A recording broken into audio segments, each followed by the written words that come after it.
Hello, this is Dr. Charlene Smith with Set It Off Senior Style, the program on the African American Network. And this network has a local feel with a global reach. Today, we're going to talk about senior citizens and mental health. May is Mental Health Month.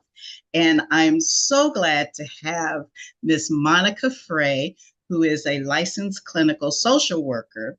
She also works at a hospital out of Dallas and she works with diverse groups, but she does have experience, particularly with African American senior citizens. I have talked with Monica myself.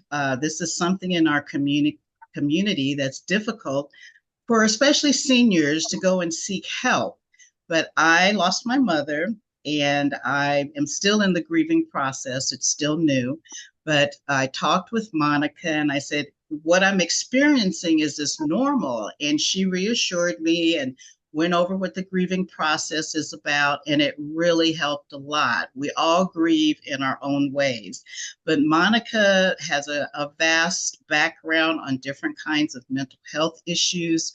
So we will have her contact information on here if you want to speak with her. She does have a private practice. So, Monica, I'm so glad to have you here. Would you please tell us a little more about your background? Absolutely. Well, first, I want to say thank you, Dr. Charlene Smith and the African American Network for giving me the platform to bring my knowledge and experience as a licensed clinical social worker. It's a pleasure for me to sit here as a Black mental health professional working within the field of social work as a therapist. I currently am the owner and operator of a small but mighty veteran-owned business, Growth Mindset Counseling and Consulting PLLC, which operates out of San Antonio, Texas, where our mission is to empower individuals with the tools for mental health clarity and understanding, cultivate a culture of resilience because life can life, and just educate emotional well-being through conversations as I hope to have today. So again, thank you for providing this platform and allowing me to have this conversation with you today about mental health. Awesome. I'm so impressed with your background.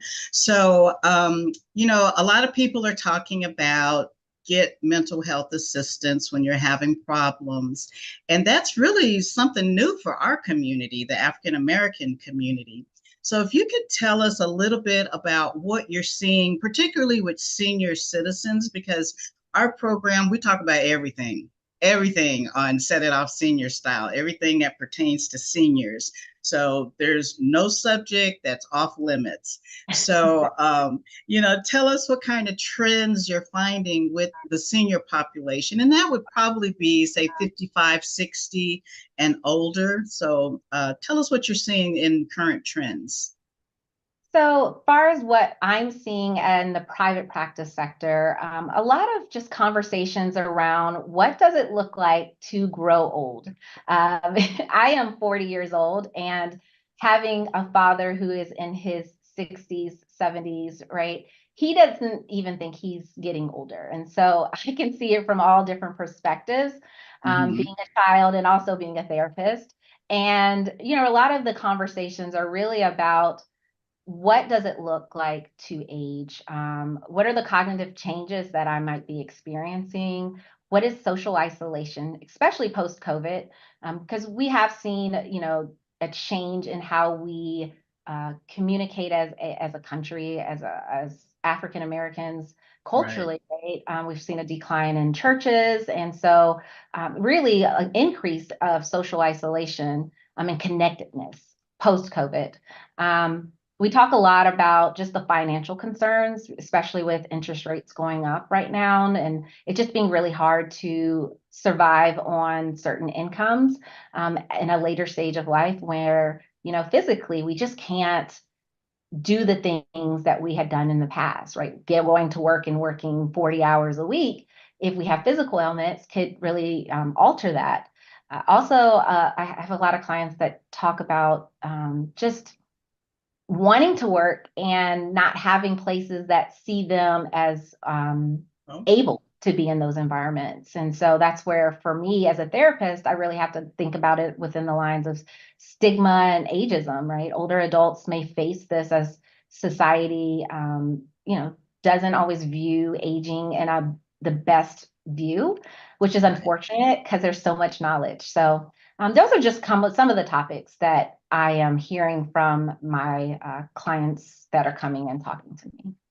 Well, I have to say, as a senior myself, I'm experiencing all of those things you talked about. Uh, the mind is a funny thing because I'll see something like I'm a licensed massage therapist, Mhm. and I haven't really practiced in years, but I'll get recruited and they'll talk to me, and it's a nice salary. And I'm like, yeah. And then I think about it, it's like, when I was younger, that was hard work. I don't know if physically I could do that I again. understand. And then it's like, do I really want to commit to even 4 hours a day, 5 days a week? I retired for a reason. So there's Right. that. But I have found, for me, having my own business, like today, doing things like this, where I can schedule it at my convenience and do as much as I want or as little as I want, because I do want to travel. But that was a process, because it's like the mind says one thing, but the body's not cooperating. Absolutely. So Absolutely. yeah, and going through that, and then the thing about, I don't feel my age, and so I'm still doing things. I'm still active. Even my mom, who passed at the age of 89, she Mhm. hung in there doing a lot of her own stuff, being as independent as she could be despite the physical. But I Mhm. really saw that that was her mindset that was in control. So Yeah. how can we as seniors, especially when we get more senior, how can we work our mindsets so that, we still do as much as we possibly can despite the physical setbacks? I love that you asked that question because that when for me, that is why I am a therapist. I love to promote mental well-being, especially dependent upon even regardless of our age, right? Like we Mhm. are still valuable to the societies in which we're living in. And so social engagement is always something I inquire and have conversations about with my clients. You know, encouraging you to maintain those social connections and engage in social activities, whatever that looks like for you. There are Mhm. clients who really enjoy the religious aspect of going to church and seeing family and friends and those hugs and love. I Mhm. have individuals that have joined senior citizen groups, right, that are led by the Mhm. community and just going and being around other like-minded individuals that are really experiencing some of the similar experiences as well, right? Together. So unity there, physical activity, especially going and joining gyms, the YMCA, different organizations like that, where you can, they have programs tailored to individuals who aren't working and may just need to get out and get that physical aspect of it. Um, Mhm. Healthy diet. I know my seniors don't always want to hear things like that, but nutrition matters even as we get older, right? We do have to pay Mhm. attention to what we're putting in our bodies and how we take care of ourselves. And then stress management. Kids are going to be kids, but your children are adults now. So Yeah. setting those boundaries with your family members so that your mental health is still at the forefront. And that takes conversations around, hey, maybe I don't communicate in the same way that my children do. We could have a whole conversation about that, but Oh yeah. Yeah. and just finding emotional support. Like, who are the people that I trust to be in my circle? Who are the people that I want to talk to, that I want to share my energy and space with? And so Mhm. that's really, really important. And then just also just understanding mental health is more than just mental. It's cognitive, it's physical, it's emotional. And so really trying to find those programs that incorporate that thought into it so that Mhm. they are really focusing and helping you to navigate your own emotions as well. Those are really good things. As a matter of fact, I just did an interview yesterday with a Dr. Stroman, and he talks about hydration, nutrition, exercise, just like you did. And he even said, I know y'all don't want to hear this, but eating healthy. eat for nutrition, not for taste, because we tend to eat for taste and not nutrition. And Yeah. so there's the second time, and there used to be this thing we said, the first time you hear something, maybe that person, maybe they know something, maybe they don't. The second time you hear it, you might go, but the third time you hear that message, something you need to do about that. And so, Absolutely. we've heard it more than three times: eating healthy and exercising and those kinds of things. So, another thing that you mentioned to me in terms of mindset and working through things was journaling. Could you Mm. talk a little bit about journaling? So I promote journaling to the fullest. And the reason why I think journaling is so important is because it's your own thoughts, it's your Mm-hmm. feelings, it's your beliefs. It's no one else coming in and putting things into your head or these conversations of this back and forth dialect, right? It gives you an opportunity to just put your thoughts on paper and make it make sense. And a lot of times it's just those pure emotions coming up as we're writing. Mm-hmm. But if you go back and reflect on what you've written before, you learn so much more about yourself that maybe you didn't even pay attention to while it was happening. So, I really just love promoting promoting Mm-hmm. journaling because it's your thoughts and you don't have to share them with anyone else. And you can look back and really analyze where you're at in life. And sometimes just looking at it on paper, you really might see that, man, I'm suffering with some depression that I haven't shared with my friends or family. Or there are some things maybe I need to work through in different ways. And taking that information and then coming and seeing someone like me as a therapist can Mm-hmm. really, we can break that down and really try to get to the core root of, you know, what's the problem and how do we fix it together? Very good. I actually have a journal that's going to be published to go along with my Senior Seeking Soulmate. It's Awesome. a workbook, and I also have the journal. And I started journaling myself. Mhm. And the cool thing about journaling is you don't really have to worry about spelling. Nope. You don't have to worry about anybody seeing it. So you can really be honest with yourself.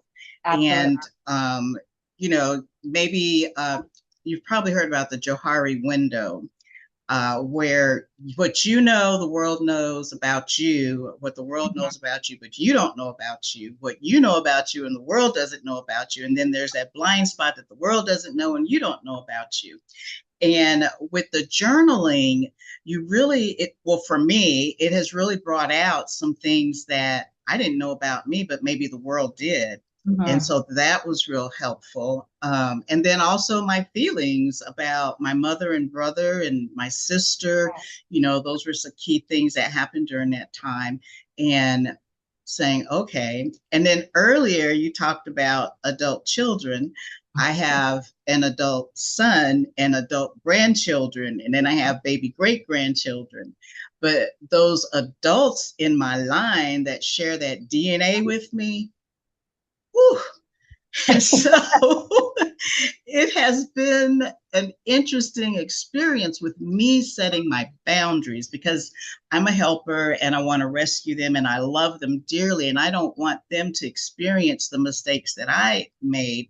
But I have learned everybody has their own lessons and Yes. they're going to have to learn their lessons. I can be supportive, but I don't need to worry about them because God's got them. I don't Absolutely. need to get into this giving them money to make things easier. They need to learn how to make their own money and manage their own money and to really kind of stay out of their business too. Don't ask too many questions. Just let them tell me what they want to share. And life has been a whole lot easier in my senior years. And some of that came out of my journaling. Mhm. So I do want to talk about the socializing part. There was a study, and I have got to get the name of this study. The study started a long time ago. It's so many years back that it included JFK before he became president. He was part of the study. And the study was how much difference does having long term friendships make in the longevity of a person's life? and I forget how many hundreds of people they had, but they followed them all the way through their life. And what they found is that the group that didn't have a lot of long-term friends or weren't socializing and doing all those things didn't live as long as the ones that had significant friendships. They may not have had them from childhood, but they Mhm. had significant long-term friendships, that they lived longer and that they were more active.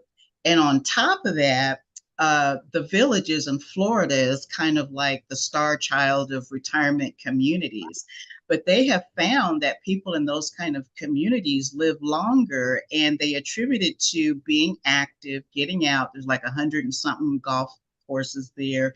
They have Mhm. clubs for everything, but they socialize a lot. And they found that the people in those kind of over 55 communities tend to live longer.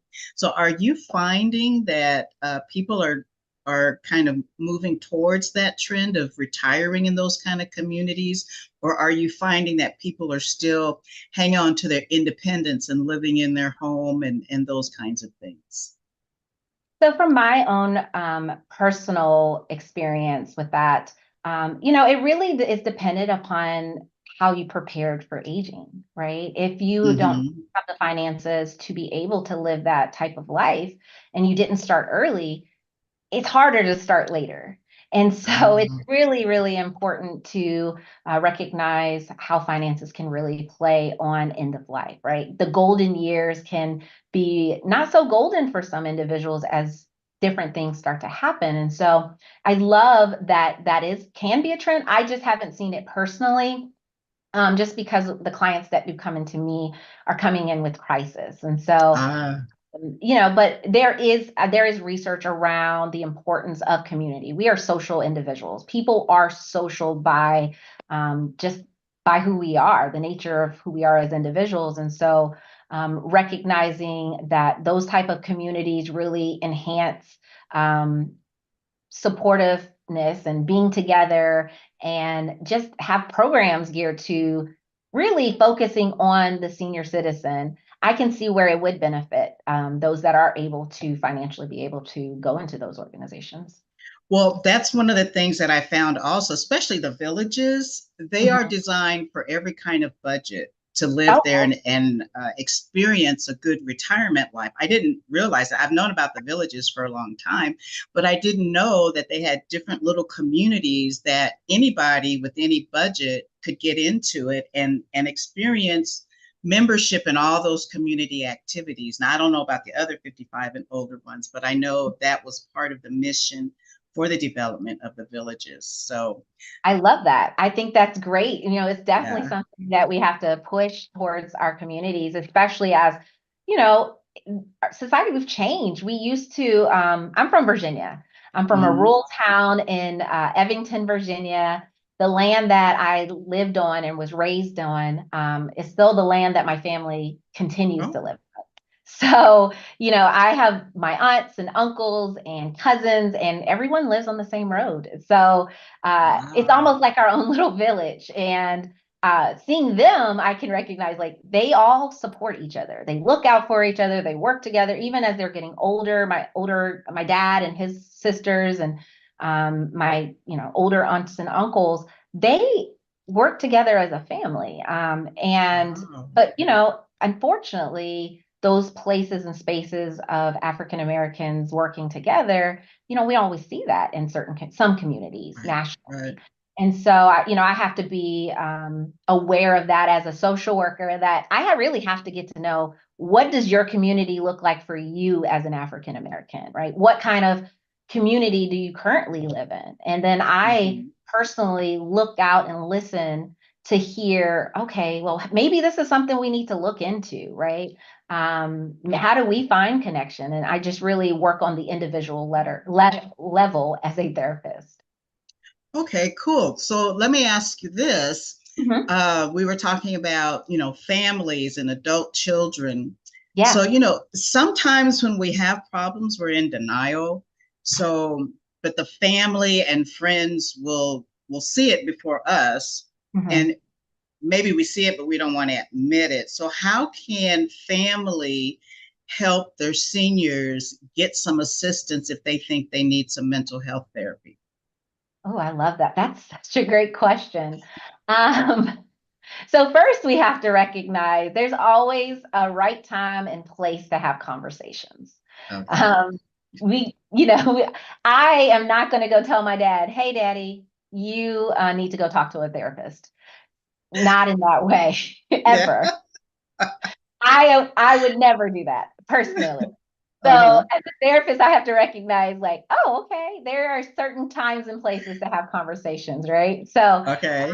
you got to know when it's a good time, right? And you have to make sure that you're vulnerable and understand your parent as me as the child of the senior citizen, right? Hmm. I have to be able to know when uh, I I have to know when to have that conversation and how to have that conversation, right? Because Hmm. at the end of the day, this is a very vulnerable topic. Mental Yes. health is not something we just want to throw on people to try to diagnose based off of what we've seen on TikTok or any of these social media platforms.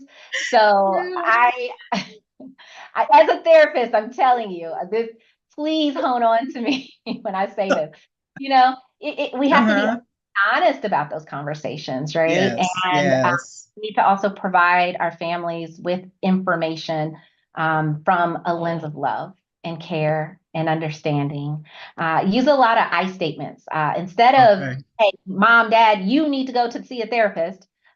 We say things like, "I am seeing that maybe mom, you are missing some things. You're quick to respond in a very aggressive manner." Having the right words to get Uh-huh. it to go, because in therapy you can't push anyone into therapy. You have Right. to choose to go to therapy, and a therapist that lets you into those rooms always they should have that conversation to say like, why are we here today, Ah. what can I do to help you with your mental health? Because it's not about me as the therapist, it's about the individual who's coming into my office to have that conversation. But as a child of a senior citizen, you really just have to listen to their perspective as well. It's a conversation. It's Yeah. not telling someone to go do something because you see something. It really has to start at a level of love and understanding. Yeah. um, and I always try to teach people, anyone I work with, especially in our community, we are quick sometimes to just say, go to therapy. But why? Why do they need to go to therapy? Maybe you have to have the conversation about what you see before you say just go to therapy and know Yeah. how they're going to take it. Yeah. What about going with them the first time? Is that a good idea? I think that's a great idea if they're allowing you to do that. Absolutely. More information Hmm. is better than less. I have clients all the time that come in and they have their children in the sessions with them. Oh, And we okay. get to do it as a family session, right? I get to understand my client or the senior citizen who is really trying to express their own emotions and needs. But then I Hmm. also get to pull in from the child who might be the caregiver of Ah. this older or senior citizen, right? Hmm. So I think it's important to recognize that it can take a family, right? It Okay. really can take a shared identity around the importance of, hey, mom, I care about you. I'm seeing these things. I'm worried about you. Can we go talk to someone else? And then walking with them and taking them there and having being a supportive person as they go through that journey of therapy. Yeah. With my mom, I went through some times when if I would have suggested that, it would have been it would have been rough. But Yeah. as she got older, and especially when she came to live with me, she was a little more amenable to doing different things that she hadn't done before. When we had to talk about the power of attorney and the trust, and I didn't realize she had made her own arrangements at the time, but we were doing, power of attorney and updating the will and all those things, at first she said, well, yeah, let's go take care of it. And then I made arrangements. And then when we went to take care of it, she was like, no, because then you become me and I won't have any say in what happens Yeah, to me. And I'm like, no, mom, it's not even like that. You still have a say. I'm going to do whatever you tell me. And of course, she didn't trust that, which I understand. That's giving over a lot of independence. absolutely. So I agree with you. The timing is key. And, you can kind of put your feet in the water with it and see Mhm. what kind of reaction you get and then go from there. I didn't know that. So I just went in full body into the water, and so I learned my lesson the hard way. But yeah, But I you started the agree. conversation, right? Like, had you not Yeah, even thought that that was important as the child looking out for your parent, this could yeah, have never been a conversation that was had, right? So yeah, communication is so important between um, our family members, but we have to meet people where they're at, and not everyone yeah, is ready to just jump over giving up power to their children. So yeah. I have these conversations every day with my dad, and I just kind of put my foot in the water a little bit, just kind of test it out. And if he lets me do some things, I do them. But if he doesn't, I have to respect his values as well. We do have those conversations to say, like, hey, dad, when would you need me to step in ways to be that Yeah, that person that makes those decisions, right? Those end of life decisions kind of right. question conversations. And talking about end of life is not easy for anyone, right? Oh, Um, yeah, it's a tough conversation. And so, as a therapist, I have to be mindful of that even in sessions when I'm talking to my clients, because yeah, we don't, it's not, where do we talk about that? Like, other than when it's time, and we never know when it's going to happen. So I think it's important to exactly. have those conversations earlier than later. Yeah, I agree. I agree. Yeah, there was a time when it was difficult for me to think about arranging my own funeral. Mhm. And then eventually I got to the point, well, it's actually a gift of love because my family won't have to worry about anything. And Absolutely. that's something my mom did. She made her prearrangements. And even with that, it still was hard, but it was a lot easier.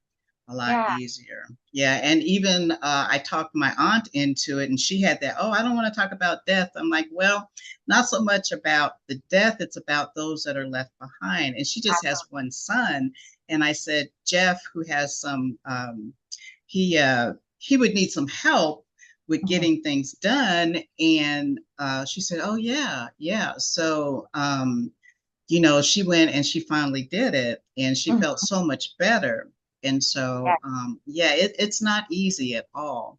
So, our time is about to run out, but I do want you to give some contact information, and we'll also get it put on we'll have it on the bottom of the screen for people.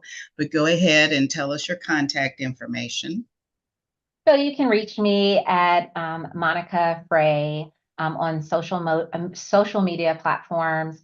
Right now, I'm currently building my webpage, and so as soon as that all gets finished and all the information's out there, I will provide that to you and make sure I give that all directly. So that we can reach and talk to each other and talk about mental health, because I think it's important as a community that we continue these conversations and just really continue to build on having open and honest conversations around all the things that encompasses mental health. That's awesome. I think you've given us a lot of good information. And we're going to do some more talks. We'll have a couple more episodes. So today, thank you so much, Monica Frey, a private practice licensed clinical social worker. Got all that alphabet after your name. Thank you. Quite an accomplishment. So Thanks. proud of you. And Thanks. you're doing a lot for the community, especially the seniors. And want to thank the African American Network, the network with a local feel and a global reach. People can see it on Facebook. They can go on the internet and just look up the African American Network. And with this being May, Mental Health Month, this is a very special edition and episode of Set It Off Senior Style. Thank you. I really appreciate you taking the time. Of course. Thank you for inviting me. Yes, great.